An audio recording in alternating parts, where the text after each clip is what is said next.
Olá, bom dia. Hoje nós temos uma convidada especial para um programa especial, porque é o programa número 10.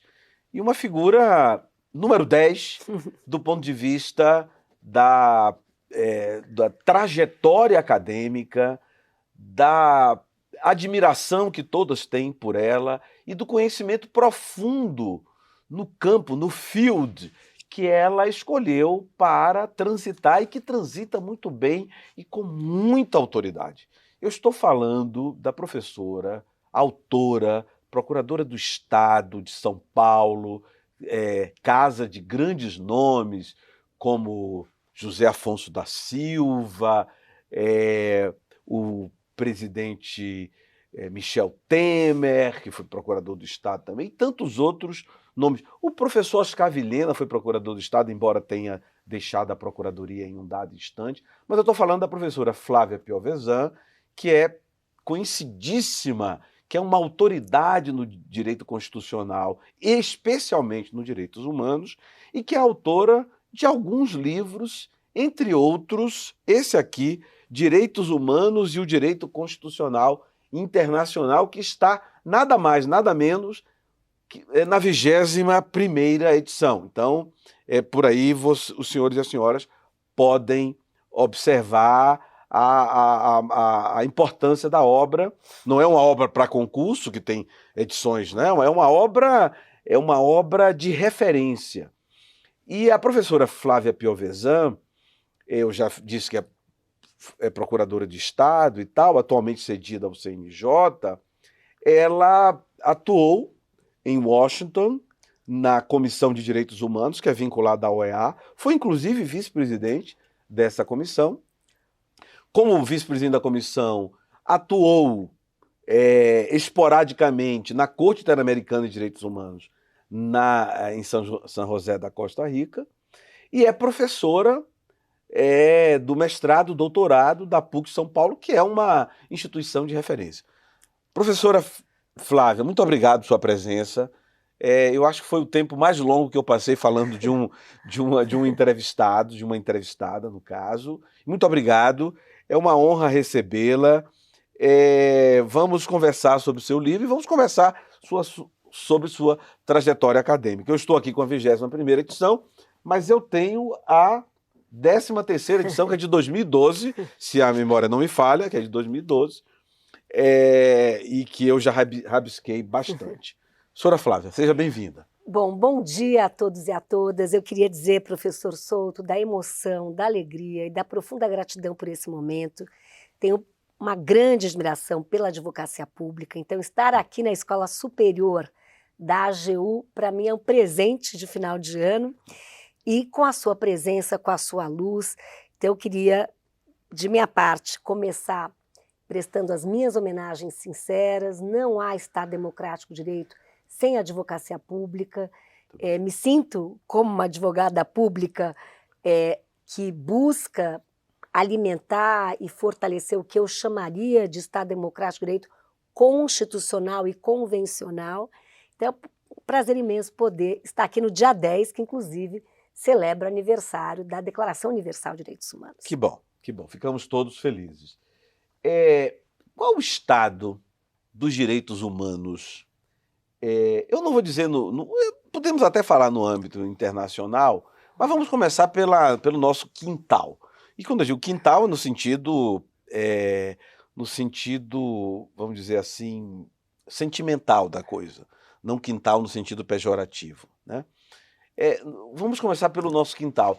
Qual é o estado dos direitos humanos na América Latina ou na América do Sul, né? E, obviamente, fazendo um paralelo com o Brasil. O que é que a senhora nos diz? 3 reflexões, eu diria. A primeira, uma reflexão contextual.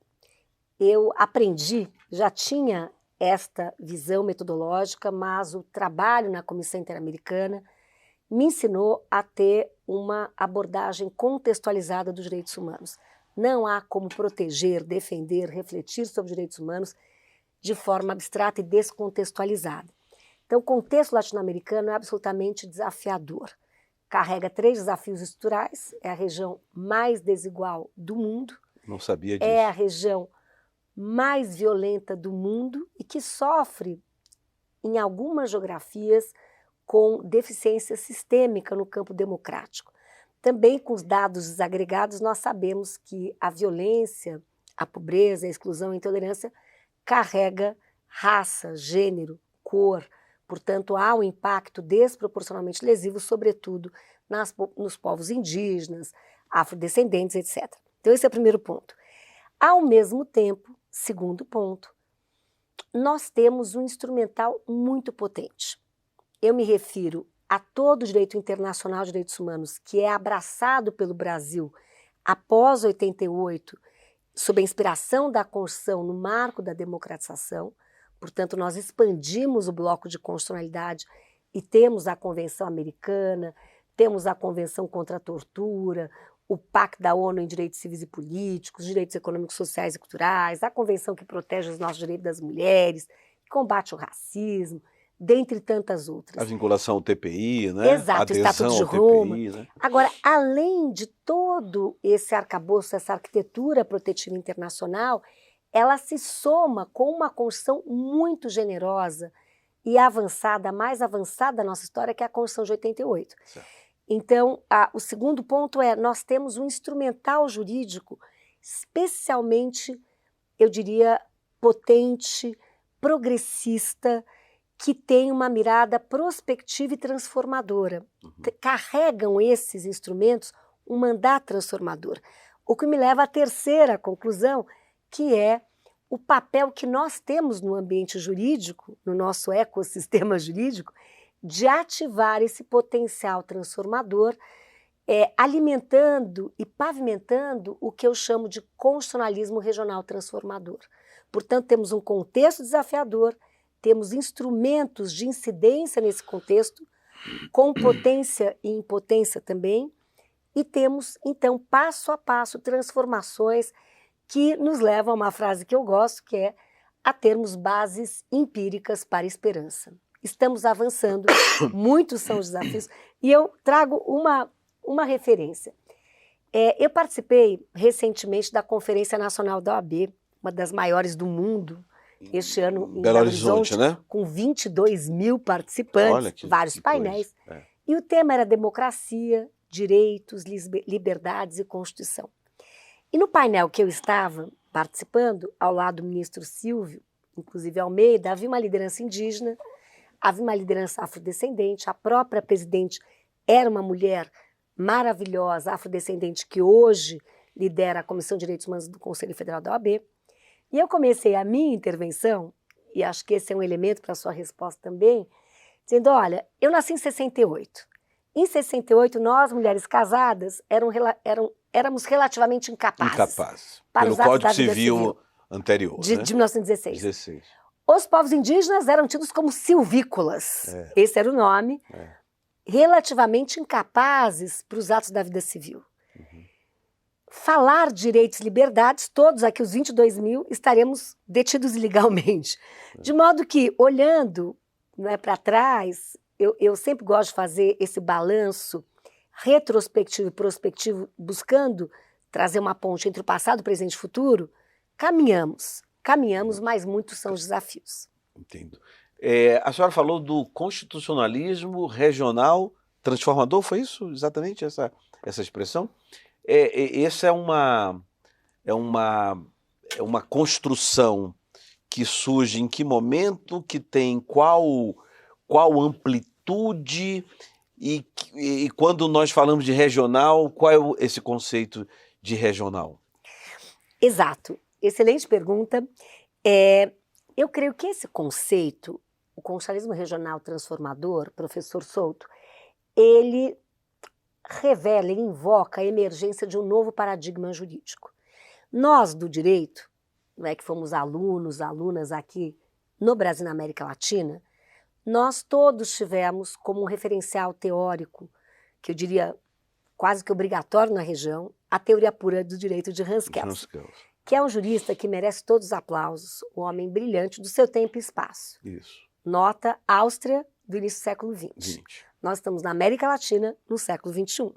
Autor da Constituição, um dos autores da Constituição da Áustria, né? Exato, do controle abstrato e tudo mais. Exatamente. Mas, qual era a visão de Kelsen na teoria pura do direito? Era buscar purificar o direito de elementos que lhes fossem aí estranhos, com base numa pirâmide endógena, autorreferencial. O que importa é o ambiente estritamente normativo. Portanto, ao cientista do direito, importava olhar para dentro da pirâmide e não para fora dela. E eu ouso aqui trazer uma visão, dentre tantas outras, hoje o que se percebe é que esse paradigma está em declínio. E há outras vozes, há outras visões, há outras formas de se compreender o direito na nossa região no século XXI. E eu ouso aqui lançar uma dessas paisagens, que seria o pluriverso normativo. Nós teremos um pluriverso normativo e, no caso brasileiro, esse pluriverso teria um trapézio poroso, e não mais uma pirâmide fechada, um trapézio poroso em que teríamos no ápice a Constituição e o direito internacional de direitos humanos, poroso porque dialoga, interage o ângulo interno com o ângulo externo, de modo que não teríamos só o direito purificado, mas um direito que dialoga com outros saberes e outros atores. Um indício disso, um indicador, são as audiências públicas que o Supremo passou, por exemplo, a convocar. E que hoje já faz parte do cartão postal, mas não era assim. A primeira foi quando o Supremo foi julgar um hard case, que era a ADI, que tinha por objeto a Lei de Biossegurança, que autorizava o uso de células-tronco para fins de pesquisa científica. E o Supremo abriu as suas portas pela primeira vez para a comunidade religiosa, comunidade científica. Na época do Carlos Aires Brito, não? Exato. Então, foi interessante. Que é humanista, né? Um humanista. Então, aonde eu quero chegar ali? O que nós observamos? Justamente a sua palavra. Nós temos a humanização do direito internacional, nós temos a internacionalização de direitos humanos, temos a internacionalização do direito constitucional e temos a constitucionalização do direito internacional. Somando esses 4 processos, isto resulta na emergência de um novo paradigma jurídico, que requer uma nova forma de interpretar o direito sob a lente multinível, ou seja, não só o local, mas também o regional e o global, tendo por centralidade a dignidade humana, traduzida no princípio pro persona. Eu lembro aqui, eu voltei da Alemanha agora, estive até sábado no Max Planck Institute, participando de 3 seminários internacionais, mas há algo muito precioso na lei fundamental alemã, que é um artigo que prevê que a dignidade humana, os direitos fundamentais vinculam os 3 poderes. Certo. Portanto, a racionalidade dos 3 poderes deve ser aquela inspirada pelo vetor, pelo valor da dignidade humana. Então, o constitucionalismo multinível regional transformador acredita na vocação transformadora do direito, entende que há uma comunidade de prática, atores sociais que movem essa agenda no âmbito do pluriverso normativo em que há diálogos, como, por exemplo, os diálogos jurisdicionais. E esta visão, que foi até a International Society of Public Law, que criou-se depois a ICON, traz essa visão. Hoje não temos mais guetos e muralhas e muros entre o direito doméstico e internacional, senão pontes e diálogos. Por exemplo, hoje acabamos de ter a COP. Como proteger o meio ambiente sem ter essa visão multinível? Não basta apenas ler a Constituição. Temos que ter em mente todos os arranjos do multilateralismo. Direitos digitais é um tema transnacional na sua gênese e outros tantos temas. Tá. Professora, a explicação da senhora, como sempre, muito precisa e muito rica, sem favor algum, e muito didática, mas eu estava dando uma olhada no seu livro e eu vou pedir licença para invocar a 13ª edição, que é a que eu conheço melhor, e dentro dessa linha do que a senhora acabou de mencionar, de universalização, dessa questão do trapézio e tal, aí eu lembro, eu vejo aqui na página 215, que é um tema que a senhora dedica, a 215 e seguintes, universalismo e relativismo cultural. E a senhora faz as considerações sobre a visão universalista, sobre a questão dos relativistas que evocam as questões locais, a questão cultural, social, religiosa, etc, etc, etc. A senhora, numa nota de rodapé, lança a mão de 2 autores, José Augusto Lindengren, eu espero que seja essa a pronúncia, Alves, que me parece ser um relativista, e um autor, Jack Donnelly, que me parece ser um universalista. Eu vou até, vou até ler aqui a percepção de Jack Donnelly. Nós não podemos passivamente assistir a atos de tortura, desaparecimento, detenção e prisão arbitrária, racismo, antissemitismo, repressão a sindicatos e igrejas, miséria, analfabetismo e doenças, em nome da diversidade ou respeito a tradições culturais. Nenhuma dessas práticas merece nosso respeito, ainda que seja considerada uma tradição. Ok, vamos tentar conceituar um e outro. Eu gostaria de comentários da senhora um e outro. Mas antes disso, se a senhora me permite, a senhora acabou de lembrar da COP, que acho que deve ter concluído ontem, ou se duvidar, ainda está ocorrendo. Agora, veja bem, há determinados conceitos e entendimentos e valores, como, por exemplo, a senhora mencionou a questão digital. Vamos lembrar agora do meio ambiente, que é extremamente importante, né? Da questão de direitos humanos. Eu pergunto, esses são conceitos hoje universais, né? Sem excluir os demais. Mas o que me preocupa é o seguinte, uma COP discutindo valores universais, discutindo o meio ambiente, e que isso é direitos humanos, num país que nós sabemos que tem uma cultura e uma tradição totalmente oposta a esses valores ocidentais que nós temos e cultuamos desde o final do século XVIII, com o Bill of Rights americano, a Constituição francesa e tudo mais. Agora, para arrematar, uma pergunta que já vai por demais longa.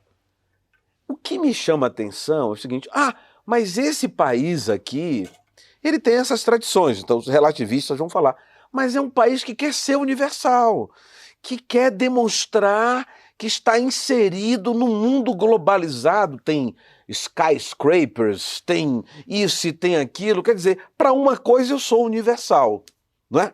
Eu sou universal. Agora, para outras, não. Aqui é minha cultura, mulher não frequenta estádio de futebol. Na Arábia Saudita, até 1 ano e meio, não frequentava, 2 anos, por aí, né? Não usa calça jeans, não dirige, não vota, não é? Muito pior do que o Código Civil de 1916, né? Eu gostaria de algumas considerações suas, professora, sobre sobre isso que eu acabei de mencionar. Professor Souto, esse é o grande tema, é o tema talvez mais difícil dos direitos humanos. Porque, na realidade, e aqui eu também reajo com 3 reflexões, quando se fala em universalismo e relativismo cultural, a pergunta é, por que temos direitos? Ou seja, a pergunta aterriza no fundamento dos direitos humanos. Os universalistas respondem porque há algo chamado dignidade humana como um valor intrínseco à condição humana. Portanto, há um mínimo ético irredutível. Pouco importa a cultura, há um mínimo a ser preservado. Os relativistas dirão, essa é uma visão eurocêntrica, top-down, de fora para dentro, porque há uma pluralidade de culturas, cada cultura tem a sua visão de mundo, tem a sua crença, tem a sua visão de direitos de dignidade, portanto, não há uma ética universal. A história do mundo é marcada por uma pluralidade de culturas que constroem seus próprios valores. Então, nós temos ali, de um lado, os universalistas sustentando que a dignidade humana é o fundamento dos direitos humanos, por sua vez, os relativistas sustentando que a cultura é o fundamento dos direitos humanos e há uma pluralidade de culturas.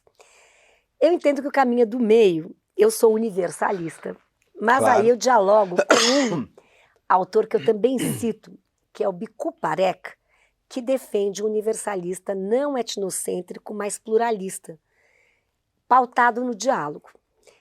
Ou seja, autores que trazem um universalismo de confluência, de ponto de chegada e não de ponto de partida. Então, é esta a visão que me parece a mais adequada. Sou universalista, dialógica, não etnocêntrica e pluralista. Segunda reflexão, é muito curioso, se nós avaliarmos o campo do relativismo, claro que há situações, por exemplo, povos indígenas Yanomamis cometem o chamado infanticídio quando nascem gêmeos, porque se acredita que um é tomado por maus espíritos.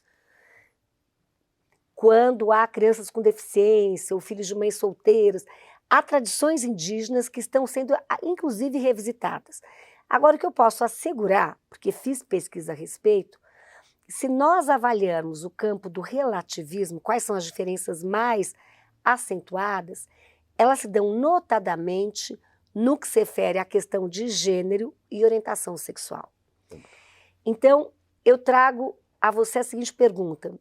Eu fui relatora também por 4 anos, tive a honra de servir a esse mandato, relatora para os direitos das pessoas LGBTI na região. Na região, só para ficar claro... Das Américas, 35 né? países, América do Norte, certo. Central, Caribe e América do Sul. Certo. Quando eu assumi o mandato, dia 1º de janeiro de 2018, dos 35 países, 11 criminalizavam as pessoas LGBTI. 11 criminalizavam. Os países do Caribe anglófono, que herdaram uma legislação já muito superada do Reino Unido. Perdão, a senhora poderia repetir? 11 criminalizavam... Criminalizavam as uniões homoafetivas. Criminalizavam. Nas Américas. Nas Américas. Hoje nós temos 6. Caminhamos. Certo. Qual é a minha pergunta? Criminalizar o afeto é cultura e merece nosso respeito ou viola direitos humanos? A tirania contra as mulheres dos países árabes é cultura, merece nosso respeito ou viola direitos humanos? Eu entendo que viola direitos humanos. Eu entendo que há esse mínimo ético a ser preservado e é muito curioso, volto a insistir, que o campo do relativismo, a cultura, são direitos para violar direitos, na minha opinião. Eu entendo que não há o que sustente hoje, 2023, que mulheres tenham seus direitos violados. E também eu estive na Alemanha, há um grande debate a respeito dos refugiados e dos migrantes muçulmanos. Eu sou a primeira a dizer que só há refugiado, imigração forçada, porque direitos humanos foram duramente violados em alguma geografia. Que aquelas pessoas estampam a dor de uma violação. Agora, também acho que, vejam, uma família muçulmana negar na Alemanha o acesso à educação à sua filha por ser menina, ou negar que o seu filho tenha como professor uma mulher, isso é cultura, merece nosso respeito ou não? Ou merece ser transformado? Porque também aí, e esse é o terceiro ponto que eu trago e último, o que são direitos culturais? Eu entendo que são envolvem pactos entre gerações. E como lembra a Unesco, há o dever de proteger direitos culturais, proteger culturas, manter culturas, mas também transformá-las. E eu creio que nós tivemos revoluções morais Como eu trazia, em 68, no Brasil, nós éramos relativamente incapazes. Hoje seria um assinte. Nós caminhamos bastante, nós democratizamos a esfera pública no Brasil, há muito a ser feito, mas eu, pessoalmente, não posso admitir que violações como discriminação em face de nós mulheres, tortura, violência contra as pessoas LGBTI, transfobia, homofobia, sejam práticas culturais. Não posso, sob o manto dos direitos, excusar práticas violadoras do core, que eu diria, do coração dos direitos. Então, essa é a minha visão. Esse é um tema bastante complexo, há muitas visões, mas eu termino lembrando que há dois autores que eu também gosto bastante, a Amartya Sen, num artigo Human Rights and Asian Values, dialoga de forma harmônica a Declaração Universal e os valores asiáticos. Abdullah Ahmed Naim faz o mesmo com a lei da Sharia e a declaração. Ou seja, os dois sustentam que é necessário construir interpretações não autoritárias dos valores asiáticos, árabes, etc. Ok. A senhora mencionou há pouco, bem no início, a Constituição de 88 e a importância dela, que, né, todos nós sabemos, né, não só no artigo 5º, né, a Constituição está prenhe de referências a direitos humanos em várias de suas passagens, mas eu, como interessado por história, talvez até um historiador, quem sabe, fico me perguntando como se deu a evolução dos direitos humanos no Brasil. Evidentemente que nós estamos aqui num programa de 1 hora aproximadamente, que a senhora não vai entrar em minúcias, em detalhes desde quando o Brasil transformou-se em Estado, deixou de ser colônia, né? Desde a Constituição de 1824 até os dias atuais. Mas a senhora poderia pontuar alguns desses momentos e, se possível, além dos momentos, figuras relevantes na construção dos direitos humanos do Brasil? Eu vejo, professor Souto, que a construção de direitos humanos, seja no Brasil, seja em qualquer geografia, ela não é linear. We cannot take for granted, diriam os americanos. Não vamos imaginar que nós só vamos evoluir. Não. São lutas emancipatórias, há luzes e sombras. A marca são as lutas emancipatórias por dignidade, salvaguarda da dignidade humana e prevenção ao sofrimento humano. Segundo ponto, eu creio que nessa história, tomando a história constitucional, nós nunca tivemos uma Constituição tão exemplar na tutela, na proteção dos direitos humanos como a de 88. Eu costumo dizer que a Constituição de 88 carrega forte carga simbólica e ideológica. Ela é o que nós somos como sociedade, mas o que nós gostaríamos de ser, o que nós desejamos ser. E de todas as Constituições que nós tivemos, e até do mundo, é uma Constituição que confere uma ênfase acentuada nos direitos humanos. Certo. E eu trago 5 argumentos. O primeiro, a dignidade humana como um princípio que deve erguer o Estado Democrático de Direito é o princípio nuclear, está lá no artigo 1º, inciso 3º, princípios fundamentais, é o vértice, é a coluna dorsal do nosso Estado Democrático de Direito. Segundo, o artigo 4º prevê a prevalência dos direitos humanos a guiar o Brasil no âmbito internacional. Terceiro, o artigo 60, parágrafo 4º, inciso 4º, prevê direitos e garantias como cláusula pétrea, aquele núcleo intocável da Constituição, só podemos expandir. Quarto, nós tivemos aí expandidos os direitos e garantias enormemente no pós-88. E quinto, eu dou aí especial relevância ao regime de fundamentalidade que foi conferido aos direitos sociais. Os direitos sociais hoje estão no artigo 6º, no título Direitos e Garantias Fundamentais, portanto são dotados de fundamentalidade. E eu termino dizendo, há um direito dos direitos humanos antes e depois de 88, pré e pós-88. O pós-88 reposiciona o Brasil no âmbito internacional, o Brasil passa a ratificar os principais tratados de direitos humanos. Veja bem, a Convenção Americana é de 69, o Brasil adere em 92. Os pactos da ONU em direitos civis e políticos, direitos econômicos, sociais e culturais, ambos de 66. O Brasil ratifica em 92. E o Brasil passa a adotar a mais vasta normatividade. Nós tardamos quase 5 séculos para punir o racismo como crime. Nós tardamos quase 5 séculos para punir a tortura como um crime. Nós tardamos 506 anos para dizer que as mulheres no Brasil têm o direito a uma vida livre de violência. Nós tardamos, e aí esse raciocínio se multiplica, quase 5 séculos para reconhecer que crianças e adolescentes são sujeitos de direito em peculiar condição de desenvolvimento.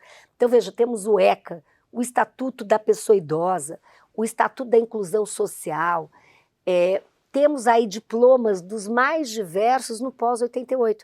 Aí eu volto ao seu tema. Temos as normas culturais, que ainda semeiam mentes e corações, e as normas jurídicas. Então, há um conflito. Como é que nós explicamos a ainda reduzida efetividade desse oceano normativo? Nós temos que mudar a cultura. E estar aqui, eu entendo, é um locus privilegiado para contribuir para novas culturas. O meu tema de doutorado, um dos temas centrais, foi a cláusula de abertura constitucional do artigo 5º, parágrafo 2º, na medida em que a Constituição escreve que os direitos expressos nela não excluem outros, e incorpora, assim, os direitos internacionais. E eu sempre digo, por exemplo, não basta termos uma Constituição com uma cláusula exemplar de abertura constitucional, refém de mentes fechadas. Maravilha. A senhora mencionou há pouco que os direitos humanos experimentam uma série de conquistas que nós avançamos muito, né? Nós, Brasil, nós, América, nós, mundo, né? Avançamos bastante. E a senhora usou uma expressão muito, muito interessante, que são luzes e sombras, né? Há avanços e retrocessos, não é verdade? E me ocorreu o seguinte, eu costumo dizer aos meus alunos que a emenda constitucional, lembrar, né? Não nem dizer, lembrar, registrar, que a emenda constitucional que criou o CNJ, que é a 45/04, de 8 de dezembro de 2004, dia consagrado a Nossa Senhora da Conceição, não é? Que me parece que a padroeira da justiça e tudo mais, né? A emenda constitucional que criou o CNJ foi objeto de ADI proposta pela AMB, salvo engano, né? Por várias razões. Eu pergunto, o CNJ é um exemplo de avanço no que diz respeito aos direitos humanos, quer me parecer, porque ele permite uma fiscalização sobre um grande número de agentes políticos, que são juízes, que, embora nós saibamos que a justiça no Brasil é de primeiríssima qualidade, que os juízes no Brasil são de primeiríssima qualidade, mas evidentemente que num universo de 10 mil juízes, eu não sei, 10, 12, 15 mil juízes... 18 mil. 18 mil, olha, fui perto, né? 10, 15, cheguei perto. Comecei longe, mas cheguei perto. 18 mil juízes, evidentemente que há almas complicadas, vamos chamar assim. A senhora concorda com isso? A senhora vê esses institutos, por exemplo, CNJ, CNMP, como instrumentos de maior efetivação dos direitos humanos, na medida em que diz, olha, eu estou de olho em Vossa Excelência e a questão dos direitos humanos é central, não é verdade? E behave well, não é? Não é verdade? Exato. Adorei a pergunta. Eu tenho uma profunda admiração pelo CNJ e a mim é uma dádiva poder hoje servir ao CNJ como coordenadora científica da unidade criada há 2 anos que tem por mandato fiscalizar e monitorar as decisões do sistema interamericano. O que eu aprendi em 2 anos do CNJ? Eu aprendi que o CNJ, além de todas as suas atribuições institucionais, é um laboratório de políticas judiciais. Justamente, professor Souto, na sua linha, simboliza a toda a magistratura estadual, federal, laboral, quais são os valores inspiradores e quais são os valores a seguir. É claro que não há poder judiciário sem independência judicial, mas para o CNJ, a vocação maior do poder judiciário é proteger direitos. Exatamente. E o que fez o CNJ? Houve uma recomendação, a 123, adotada em janeiro do ano passado, que instou todos os juízes de todas as esferas a aplicar os tratados internacionais de direitos humanos, a realizar o controle de convencionalidade e a aplicar a jurisprudência interamericana. O que fez o CNJ este ano também, fruto do mês de março, converteu a recomendação que trazia o protocolo que demanda a incorporação da perspectiva de gênero ao lidar com crimes envolvendo mulheres, de recomendação foi a resolução. E há uma série de capacitações para que juízes e juízas possam incorporar a perspectiva de gênero. Eu poderia citar outras tantas resoluções do CNJ que protegem povos indígenas e seu acesso à justiça, que protegem pessoas LGBTI privadas de liberdade, que protegem migrantes, todo o olhar sensível aos afrodescendentes. Portanto, hoje nós temos o CNJ que tem como ênfase a gramática dos direitos humanos.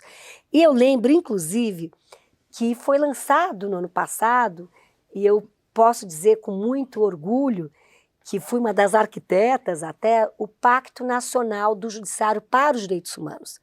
Então, se essa é uma política pública, vamos lançar medidas iniciais. Este pacto há um escritório no CNJ que tece compliance, que mede as políticas judiciais. Alcançou, na sua primeira etapa, 100% de execução no campo da política pública. Parabéns. Quais eram as medidas? 1, a inclusão da disciplina de direitos humanos nos concursos públicos da magistratura, como disciplina autônoma, porque nós fizemos toda uma pesquisa e avaliamos que no âmbito estadual os editais eram muito heterogêneos. Olha só. Ou não previam direitos humanos, ou previam com penal, ou previam na parte de infância ou constitucional, mas não tinha uma disciplina autônoma. No campo federal previam com direito internacional. Então nós propusemos ali, fizemos uma minuta que foi debatida por todo o Conselho e foi aprovada. Então, desde abril deste ano, todo e qualquer concurso para ingresso na magistratura, federal, estadual, laboral, há de ter a disciplina autônoma de direitos humanos, com teoria geral de direitos humanos, sistema global, sistema regional, jurisprudência interamericana, controle de convencionalidade, jurisprudência do STF, etc. Capacitações. Avançamos muito nas capacitações de juízes. Ontem mesmo eu dialogava com juízes de todo o Brasil que vão ali ativar programas de capacitação. Já fizemos 2, um com a Escola Paulista da Magistratura para 80 juízes do Brasil todo, outro com a Corte Interamericana quando sessionou no Brasil em agosto. Faremos agora um outro com o apoio da Infam. Concursos para aplaudir decisões judiciais que exerçam controle de convencionalidade, em 13 categorias. E aplaudimos e reconhecemos e publicamos. Fizemos um evento no Conselho da Justiça Federal com esses juízes. Estamos também com uma linha editorial, que eu tenho a honra de coordenar via CNJ com o Supremo Tribunal Federal, com a nossa querida amiga comum, que é a professora Patrícia Perrone, que está hoje na liderança da Secretaria de Altos Estudos do STF e o Max Planck Institute. Qual foi a ideia? Tal como a Corte Interamericana produz o Corpus Juris Interamericano, nós temos a Convenção, que é de 69, e todo o patrimônio jurisprudencial, conceptual, principiológico, que foi sendo criado e gestado nessas últimas décadas, a mesma reflexão se aplica ao Supremo.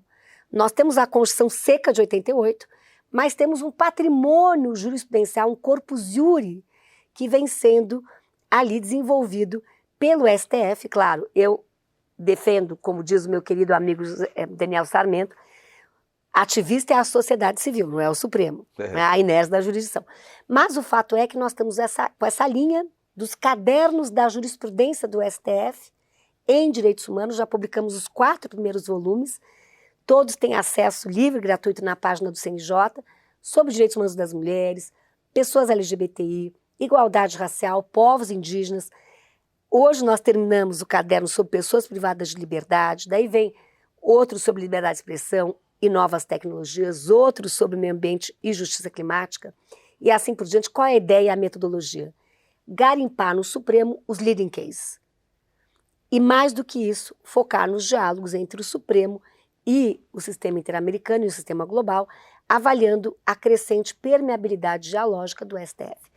Então eu queria trazer essas novidades. Excelente, isso só confirma, né, o que eu tinha observado e confirma com informações precisas e amplas e largas a felicidade do Constituinte reformador quando, né, trouxe esses 2 institutos que realmente se faziam necessários no sentido de fiscalizar, e não é só fiscalizar uma carreira, como eu disse, né? Uma carreira de funções extremamente importantes, né? Extremamente importante. A senhora falou, eu inclusive estava com outra pergunta, mas a senhora falou 2 ou 3 vezes nesse tema, que acabou tomando um espaço que ele efetivamente tem, que é o controle de convencionalidade. Quer me parecer, professora Flávia, que ainda há, ou pelo menos havia até pouco tempo, uma certa resistência, se não na academia, mas também no seio do judiciário, ou até dúvidas sobre amplitude, o que é que se entende e como se aplicar o controle de convencionalidade. A senhora poderia tecer algumas considerações e talvez discorrer também para quem nos ouve, com a autoridade e conhecimento que a senhora tem, sobre o bloco de constitucionalidade, quer dizer, uma coisa e outra, e até que ponto, por exemplo, há quem diga que o bloco de constitucionalidade pode trazer algum tipo de insegurança jurídica, porque você está ampliando por demais aquilo que se convencionou a chamar de parâmetro de controle. Quer dizer, qual é o parâmetro de controle?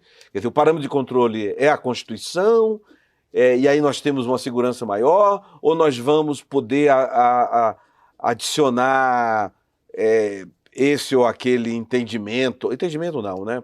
Estatuto com ares de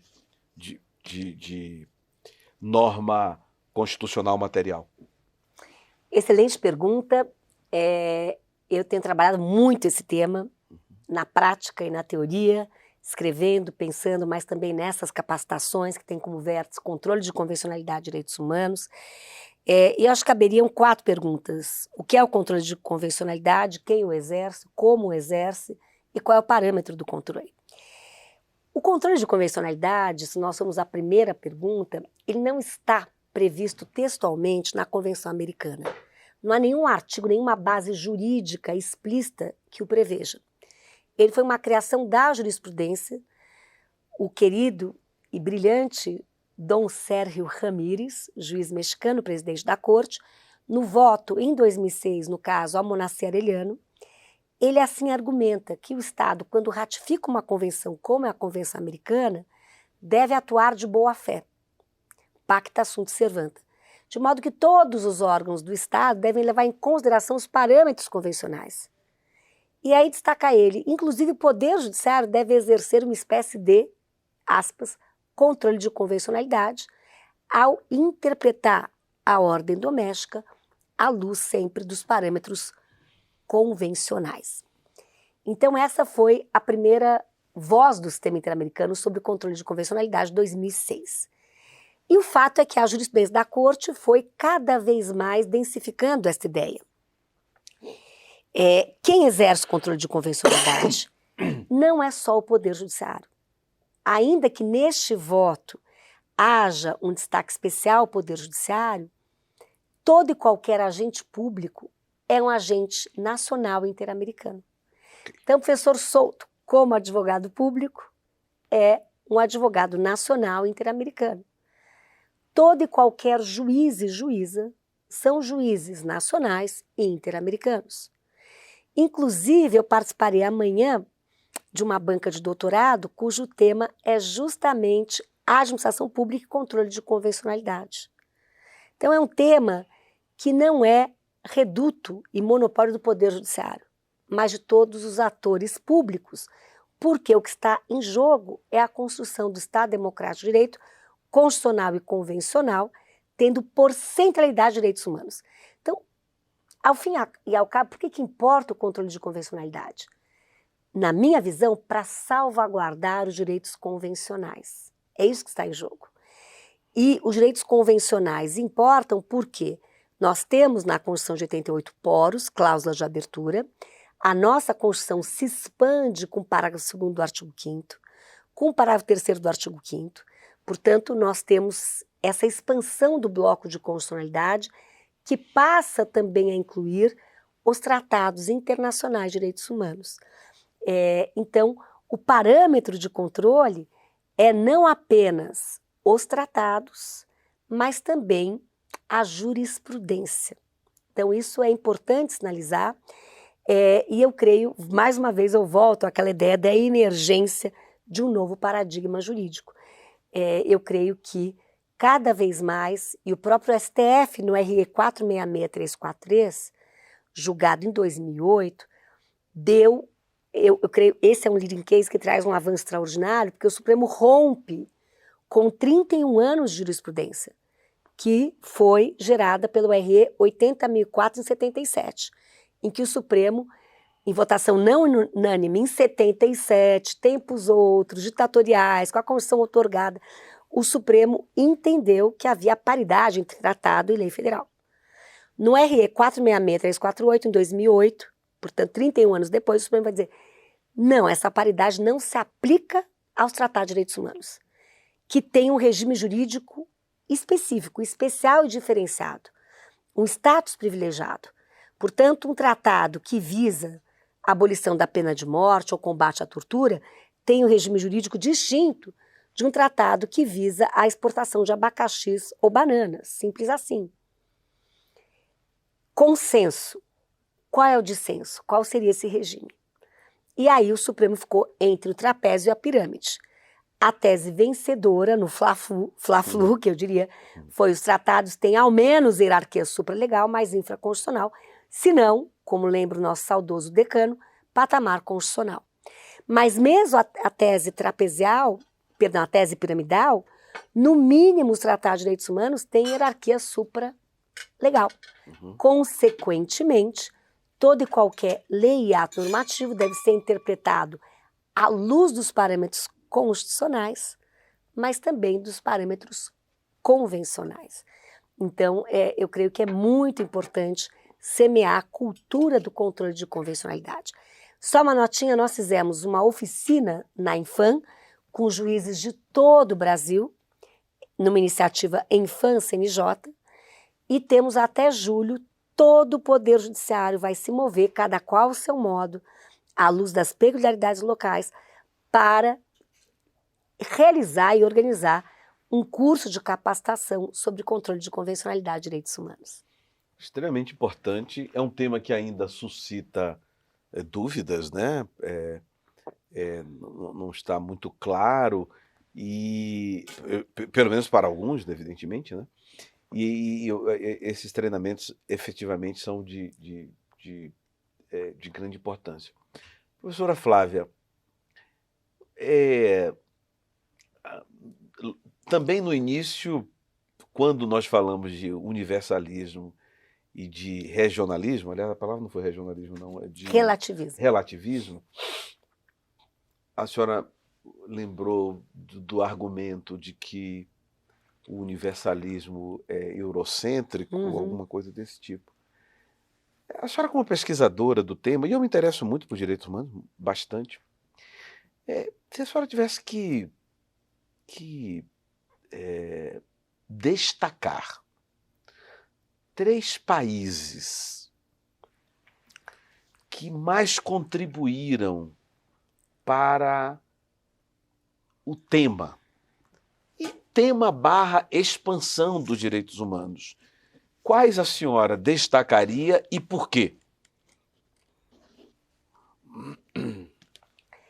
Olha, que difícil a sua pergunta. Então vamos subir para 5 países.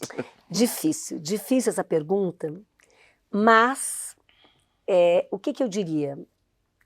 Eu vou refletir bastante sobre a pergunta, porque, na verdade, o que nós temos... eu vou tomar ali como parâmetro o Global Gender Gap Report, porque, para mim, não há direitos humanos sem que os direitos das mulheres sejam protegidos. Então, eu creio que esse é um indicador importante. E os países que mais protegem os direitos das mulheres são os países nórdicos. E o país, Alemanha também, além de Suécia, Finlândia, Noruega, esse pedaço do mundo. Dinamarca. E não por mera coincidência, são os países que têm os países com menor gender gap, que menos discriminam as mulheres, são os países que têm maior índice de desenvolvimento humano. Porque não asfixiam as potencialidades de nós, mulheres. Então, sob essa perspectiva, eu acho que a sua questão é muito instigante. Vou pensar durante o dia todo, mas um critério metodológico para responder, eu creio que pode ser esse, porque a mim importa. Esse indicador é fundamental. Haveria outros, por exemplo, combate à corrupção, haveria outros, ou o IDH solto, mas eu entendo que são esses que nos dão ali um horizonte de esperança, em que são sociedades mais igualitárias. O lema da declaração, artigo 1º, que todos sejamos livres e iguais, em dignidade, direitos e respeito. Se nós tomarmos esse lema, eu creio que são sociedades que, ao longo do tempo, puderam, da melhor maneira, concretizar esses direitos civis, políticos, econômicos, sociais, culturais, ambientais. Agora, os direitos humanos, eu volto a insistir na sua complexidade, carregam luzes e sombras, carregam momentos de reabilitação moral. Então, quando eu trago a Alemanha, porque eu realizo estudos de pós-doutorado no Max Planck Institute, que é a minha segunda casa, e lidero com o professor Armin von Bogdan, diretor do Max Planck, professora Mariela Morales, o juiz Eduardo Macgregor, toda uma linha de pesquisa sobre o constitucionalismo regional transformador.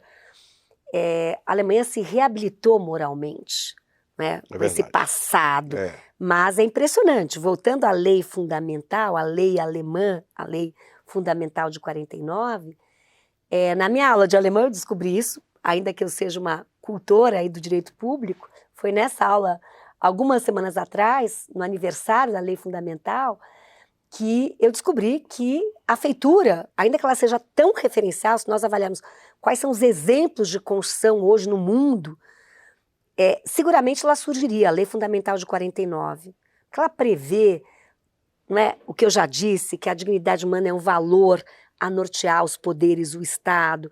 Ela prevê o direito de toda pessoa desenvolver a sua personalidade humana de maneira livre, autônoma e plena.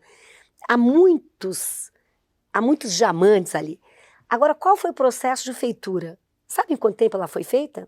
Pasme você? Em menos de 15 dias. Por quem? As forças aliadas da guerra disseram, vamos aí com experts, estudiosos, que foram a uma ilha próxima a Baviera, próxima a Munique, diplomatas, estudiosos, vocês têm 2 semanas, nós temos urgência. E, por favor, insiram na lei fundamental o federalismo como antídoto ao nazismo. Insiram na lei fundamental a dignidade humana como um valor. Então, é muito instigante pensar, quando nós temos uma grande ruptura com os direitos humanos, como foi o Holocausto, a possibilidade de reconstrução. É por isso que eu sou uma pessoa esperançosa. Eu realmente acredito que há momentos ali de ruptura, disruptivos, mas que podem gerar, como a própria Declaração Universal, quanto sofrimento e dor for necessário para que nós pudéssemos criar todo o multilateralismo, a ONU, OEA, a Declaração Universal, etc. Então, acho que esse é o grande desafio da humanidade, é poder, de alguma maneira, hoje nós vivemos, não é, guerras que nos cortam ali o coração e a alma diariamente, mas o quanto essas rupturas podem também nos iluminar para reconstrução. Acho que esse é o ponto aí que eu digo, na história dos direitos humanos tem sido assim, conflitos e lutas e tensões. 2 pontos. Já nos aproximando da conclusão. 2 pontos. Primeiro, a senhora menciona há pouco a questão de guerras e tal, e do Holocausto, aliás, era isso que eu ia me referi, do Holocausto. Veja, eu não quero, acho que não é o caso da gente mergulhar no tema, né? Até porque não temos tempo e não é essa a proposta, mas veja que a presidente da Harvard University, a presidente da Penn, da Pensilvânia, né, da Universidade da Pensilvânia, e a presidente da MIT, em depoimento ao Congresso, se enrolaram um pouco, não é, na questão do Holocausto e do genocídio, né, da cláusula de free speech da primeira emenda. E aí, esse é o ponto que eu queria mencionar antes né, mas eu achei importante mencionar esse debate no Congresso dos Estados Unidos. Uma pesquisa recente, não sei se a senhora viu, aliás, anteontem, que 1 em cada 5 jovens americanos acham que o Holocausto foi um mito.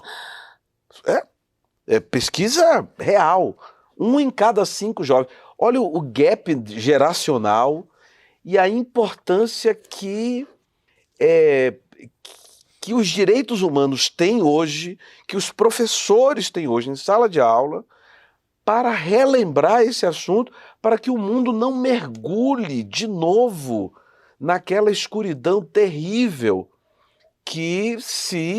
naquele sombreamento terrível que se experimentou a partir de 30 até 46, 47, por aí, né? Então, a importância dos direitos humanos, a importância desse trabalho que se desenvolve no CNJ, isso que a senhora mencionou há pouco desse curso com a Enfam, né? Uhum. É terrível, né? É terrível, e nós vemos hoje o jovem, quer dizer, com uma tendência de ler menos por conta das facilidades das redes sociais, dos jogos e da interação, da conversa instantânea com, né, com dezenas e dezenas e tal. Para concluirmos, eu gostaria de suas considerações sobre esse assunto. Nossa, esse é um grande tema, tenho trabalhado bastante também, o tema do congelamento digital e algumas reflexões. Eu, pessoalmente, entendo que a liberdade de expressão é a pedra angular da democracia. Não há democracia sem liberdade de expressão, tampouco há liberdade de expressão sem democracia, mas a liberdade de expressão não tem o discurso do ódio como um discurso protegido. Portanto, hate speech can kill, já disse o relator da ONU. Agora, nós vivemos um momento das fake news. Quando nós não temos mais um jogo que é o professor Souto e eu debatendo ideias, convergindo e divergindo no âmbito saudável e pluralista. Quando nós falamos de fake news, não temos 2 pessoas físicas, temos uma rede automatizada de computadores jorrando ideias que acabam comprometendo a base factual. Porque eu e o professor Souto podemos dizer, olha, vamos debater se essa caneta é amarela, se ela tem boa qualidade ou não tem boa qualidade. Agora, se o professor Souto dizer, não, mas isso não é uma caneta, é um elefante. E o outro dizer, não, imagina uma estrela. Eu digo, não, é uma caneta. Ou seja, quando a base factual não é a mesma, há uma autora que eu gosto bastante, Applebaum, e ela diz... Anne Applebaum. Ela diz, ontem, no passado, nós debatíamos ideias. Hoje nós divergimos sobre os fatos. Então, é o primeiro elemento. E é por isso que eu termino lançando como desafio crucial dos nossos tempos a regulação do cyberspace. Não defendo censura, mas o que eu defendo é lições aprendidas. Quando nasceu a internet, é claro, a internet é potente e traz tantos benefícios e avanços, mas também traz riscos e ameaças. E eu, como acadêmica, tenho a humildade de olhar para trás e ver quais são as lições aprendidas. Exatamente. E o que nós percebemos é que há online discrimination, há vigilância cibernética, há hate speech, portanto, há violência virtual, e nós temos que ter ferramentas e não ficarmos apenas, com todo respeito ao oversight e tudo mais, na autorregulação dos grandes atores privados transnacionais. Ou seja, há de ter uma regulação. Eu termino lembrando quão importante é incorporar o Estado de Direito, democracia e direitos humanos para o ambiente virtual, para que aos direitos online seja conferida a mesma proteção que é conferida aos direitos offline. Excelente. A senhora disse que conclui, e eu quero concluir, pelo menos da minha parte, e deixar para suas considerações finais. Eu estive no STF nas palestras, assisti algumas das palestras em comemoração aos 35 anos, e a senhora foi uma das palestrantes. E num determinado momento a senhora disse, lembro bem, não anotei nem nada, a senhora disse: a democracia neste país está de pé pela atuação desta casa. Foi até aplaudida nesse momento. Até não, foi aplaudida. Eu digo até porque era no meio do discurso, né? Que complemento a senhora faz a essa frase, professora Flávia? Sem dúvida, eu reitero essa frase. Nas democracias constitucionais é fundamental a jurisdição constitucional. Além da Constituição, temos o Supremo como guardião da Constituição com este mandato de velar pela integridade da Constituição, e nós não estaríamos aqui não fosse o Supremo. Claro, o Supremo e toda a sociedade civil, os atores sociais, né? Na luta por direitos e por justiça. Mas o Supremo foi heróico, foi exemplar na proteção dos direitos e liberdades e no combate ao arbítrio. Então eu tenho muito orgulho, porque tive experiência internacional e sei o quão importante para o Estado democrático é um judiciário independente e que tenha compromisso com a integridade e força normativa da Constituição. Olha, com essas considerações, nós concluímos o programa número 10. Agradeço muito à professora Flávia Piovesan, autora desta obra magnífica, que já foi apresentada no início, mas não custa falar de novo: Direitos Humanos e o Direito Constitucional Internacional, pela Saraiva, 21ª edição. Muito obrigado, professora Flávia. Estamos honrados, estamos convictos de que concluímos um ciclo aqui no nosso encontro com o autor, concluímos um ciclo, o programa número 10, celebrando direitos humanos, né? Celebrando jurisdição constitucional, celebrando a atuação do Supremo Tribunal Federal na manutenção da democracia brasileira. Viva, né? Muito obrigado. Viva, muito obrigada.